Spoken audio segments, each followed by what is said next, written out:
Well, good morning, Facebook, YouTube, IG family. Wake up once again with your boy Demond Moss, back for another phenomenal morning motivation. Now, today we're going to have a little conversation.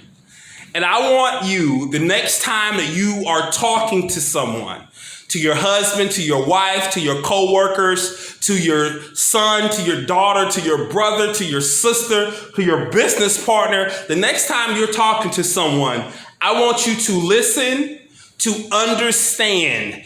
Do not listen to respond.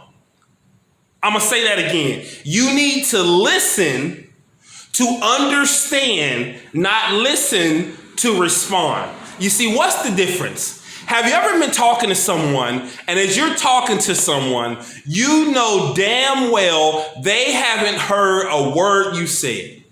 You know that the only reason they're not talking is so they can respond to what you say, so they can try to combat what you say, so they can try to discourage, disassemble, annihilate, whatever words you want to use, what you're saying. And you can feel it too. You ever talking to someone and you know they're not listening? How many of you have done that yourself to someone?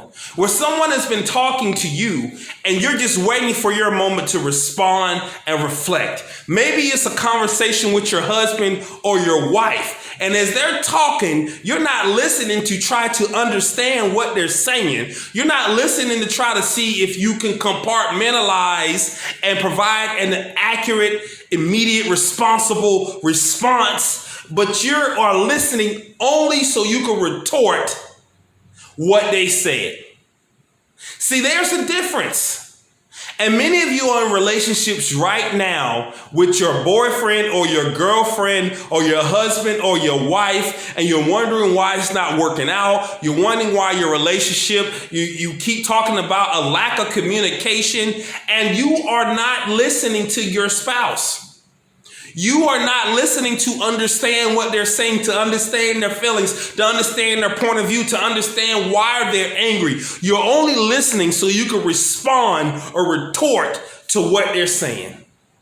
And I'm here to tell you that if you want to have great communication with your husband, with your wife, with your son, with your daughter, with the people that you come in contact with, you must listen with open ears so you can understand what the person is saying.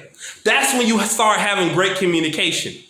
Because what could happen is as you start to listen for a position of understanding, that's going to make your communication with the person you're talking to that much better. You see, if your wife comes in and she's complaining about the fact that you didn't take out the trash, and she's saying, why didn't you take out that trash? Didn't I tell you to take out the trash? I'm always telling you to take out the trash. Why you don't never ever listen to what? And she's going on, and you can't wait for her to stop talking so you can just say, well, you don't pick up your clothes. I'm getting tired of you putting your clothes on the floor. You don't never put them in the basket. And now you have an argument ensued. But if you took a moment to say, why is she yelling at me? Why is she telling me I need to put my clothes in the basket? Or why is she telling me, asking me to put, and you take time to understand it? Maybe it's because your wife wants to spend time with you. Maybe it's because she wants to spend time with her husband. The same thing applies to the women. Maybe your guy is telling you certain things, or he's asking for certain things. Maybe if you took time to understand your man, understand your husband or your boyfriend, you could provide better service to him. Meaning you could be a better wife, you could be a better girlfriend, but a lot of times you want to spend your time arguing and fighting. And so many of us don't take time to listen so we can understand what the person is saying and why they feel the way they do. So the next time you talk to someone and you're in communications with someone,